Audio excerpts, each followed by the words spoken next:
لك تالت مرة عشان دي تالت مرة انا بحاول اصور فيها الفيديو ده. مش عارفة الفيديو ده ما بيكملش ليه على خير. فربنا يستر المرة دي. رجعنا اللوكيشن القديم، بس ربنا يستر والحاجات اللي ورا ما تقعش، لان انا لو وقعت هيتقضي عليا، لان هم غالبا مش هيستحملوا معايا. ف ازيكم يا جماعة. الحقيقة انا خلصت الليستة اللي انا كنت كاتبة فيها الافكار بتاعتي من ساعة ما بدأت.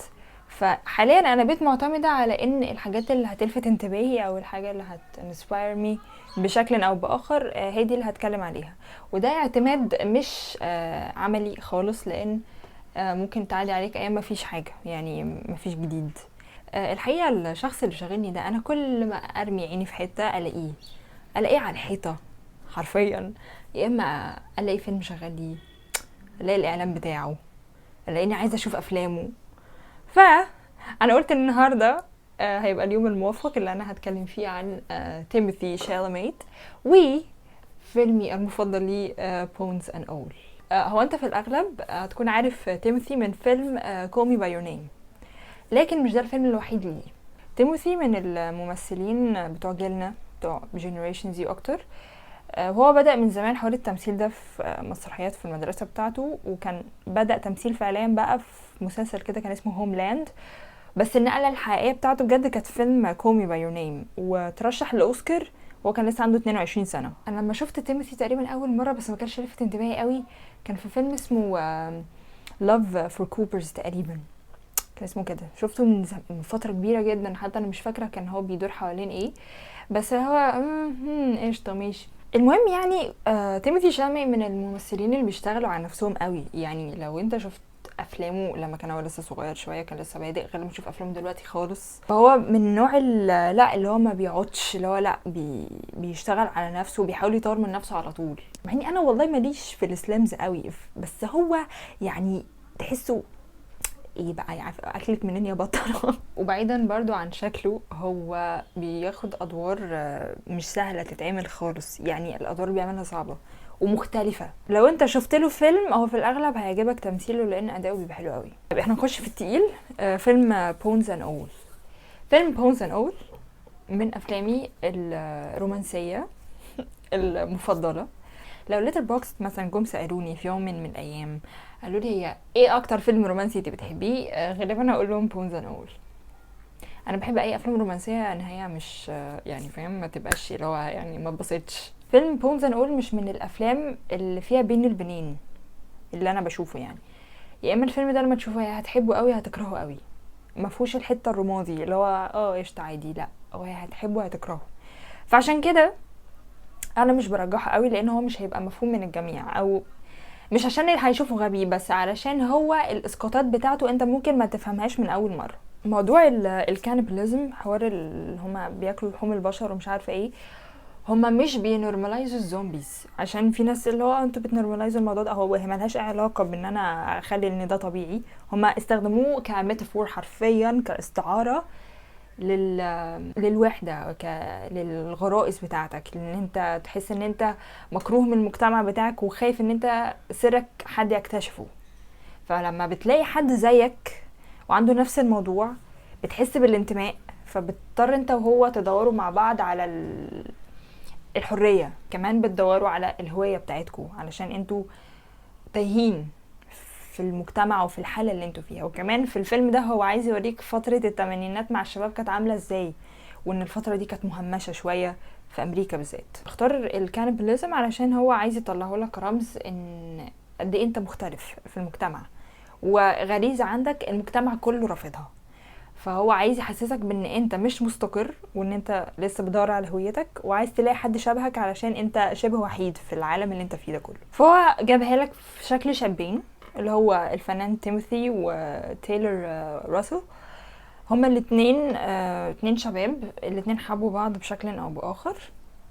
وانا نفسي اشوف فيلم لتيموثي نهايته ترضيني وترضيه، يعني نفسي اشوف، والله العظيم انا في حياتي ما شفت له فيلم انا هو نبسط كده، او لو النهايه مرضيه بشكل او باخر بحس اللي هو لا في احسن، يعني في احتمال احسن من كده يحصل. ف يعني ما تعتمدش قوي النهايات معايا، علشان الواد ده مش عارفه بيحب ينكد عليك وعليا. انا بس حبيت اعرف موضوع الاسقاط ده لانه مهم، ومهم قوي ان انت تعرفه، علشان لما انا برجح which is انا نادرا قوي لو رجحت الفيلم ده، يعني ما برجحوش كتير خالص غير الناس معينه تكون عارفاهم قوي. لان الفيلم يعني مش عارفه اقولها لك ازاي، بس هو يعني اللي هو ايه، فاهم؟ فمهم قوي ان انت تكون عارف موضوع الاسقاطات ده قبل ما تشوف الفيلم، علشان بس تكون عارف انت داخل على ايه، لان هما مش بيتكلموا عن اكلين لحوم البشر وكده وخلاص.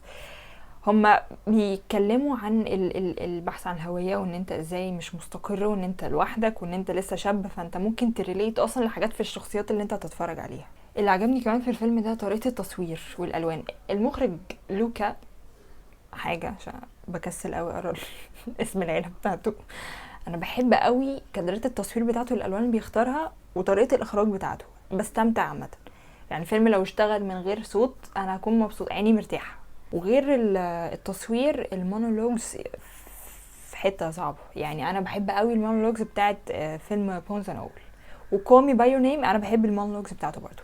بحب طريقة الكتابة وطريقة السرد، في جمل كده تحسها بانش لاين، مش عارفة، بس تحسها بتعلق معاك. انا عايزة اقول لما تيجي تشوف الفيلم ده حاول ما تشوفوش على الهامش او تشوفه من بره، حاول تشوف ايه اللي بيدور جوه، هم قصدهم ايه من الاسقاطات دي كلها، لان هو ده معنى ان هو حطها كرمز، يبقى هو اكيد يقصد حاجه. وانا الموضوع ده خدت بالي منه لما شفت الفيلم، بس انا لو ما كنتش ملمه بيه قوي. مع ذلك انا لما شفت الفيلم اتبسطت وعجبني قوي. يعني انا في سين كده كنت بحبه قوي، مش عارفه كانوا هو وهي كانوا مش عارفه ماشيين في الغابه ولا مش عارفه ايه، فقابلوا ناس زيهم فقعدوا يتكلموا معاهم، كانوا عاملين زي كامبينج كده، كانوا 2 رجاله. المونولوجز عجبتني ما بينهم، الحوار اللي دار من المشاهد المفضله بالنسبه لي. الفيلم ده على فكره شفته مره واحده بس، وعايزه اشوفه تاني، بس مش عايزه اكروته قوي، لان انا بعد ما فهمت عنه اكتر عايزه اشوفه بقى وانا ملم عنه اكتر واكتر. فالفيديو ده زي ما تقول كده مرجع قبل ما تشوف الفيلم، يعني شوفه عشان تكون ايه داخل بس على بصيره، ما تتخمش. الفيلم هيعجبك او لا دي بتاعتك بقى، انا معرفش ذوقك هيبقى عامل ازاي، بس الفيلم ده بالنسبه لي هو من افضل الافلام بالنسبه لي. انا حطاها تحت كادر الرومانسيه بصراحه، والاسقاط بتاعهم عجبني. انا عامه بحب الزومبيز، معرفش، بس انا بعشق، ما احب الشخصيات الشريره اللي هي بتاكل في نفسها وبتاكل فينا دي. انا حتى لما شفت في سوري لا مش فيلم، مسلسل ذا ووكينج ديد، انا عمري في حياتي ما تخيلت ان انا ممكن اخلص المواسم كلها، والمواسم كتير، والحلقات ممكن تخش ساعات، في حلقات ساعه، وشفته وعجبني قوي. فانا برضه ممكن ارجح ذا ووكينج ديد، بس هو ده ما فيهوش بقى اسقاطات ولا استعارات، هو هم زومبيز فعلا. بس برضه يعني عشان انت تكون على بصيره برضه هو انت مش هتخش تلاقي زومبيز، هم مش ماشيين يقتلوا في الناس، هم الغريزه عندهم بينتموا اليها، بس هم عادي بيبقى بياكلوا زيك وبيتعاملوا عادي وكل ده، بس هم عندهم الشهوه ان هم عايزين ياكلوا لحم حي حرفيا. بس هما بيحاولوا يكبتوا الموضوع ده. انا مش عايزه احرق لك يعني، بس هو في سينز هتبين لك ان هما ممكن يكونوا كارهين فعلا الموضوع ده، بالذات البنت، لان كان في سين كانت هي عاتبته، يعني اللي هو ده طلع عنده عيله وعياله ومش عارفه ايه يعني. هتشوف الفيلم وهتفهم. فيلم بونزن اول انا مش هرجحه، لو عايز تشوفه شوفه. انا بحس ان تيموثي شالمي كمان مش عارفه عنده ايه مع اللون الازرق، بس انا بحس ان في سينز كده اللون الازرق بي معاه، بيركز معاه. يعني عربية لونها ازرق، تيشيرت لونها ازرق، خلفية زرقاء. في فيلم اسمه ميس ستيفنز كان في سين عبقري بصراحة، حلو قوي عمله. كان هو في مسرحية وبتاعه بيأدي ان هو بيمثل وبتاع، خطير بصراحة. لا كانت الستارة وراه لونها ازرق وكان شكلها حلو قوي. وتقريبا السين كان وان تيك، هو ما وقفوش. انت لو خدت بالك وانت بتتفرج على السين، هو مفيش قطعات، لا هو الكاميرا بتبعد عنه واحده واحده، فتحس ان هو لا هو مكمل، هو السين ما وقفوش. شوف برضه حتى في اعلانه بتاع شانيل ده برضه ازرق، لون ازرق. انا لما بشوف ازرق بتشائم عامه. المهم يعني انا بحب تيموثي شالميت بصراحه.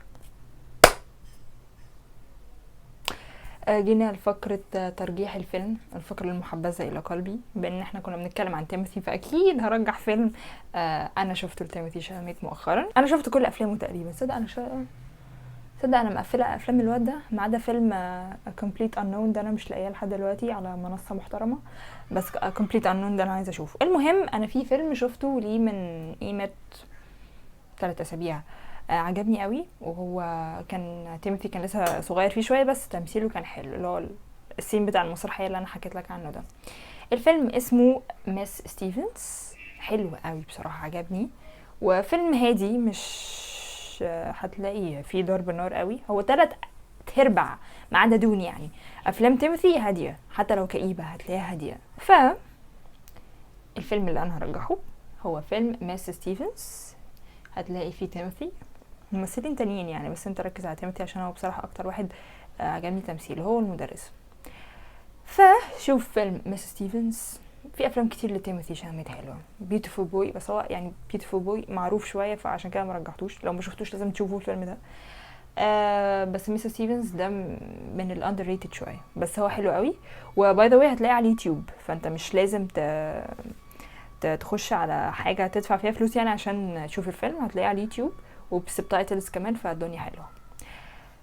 وبس كده، اشوفكم الحلقه الجايه. اعمل ستريم لافلام تيموثي. اشوفكم الحلقه الجايه. باي باي.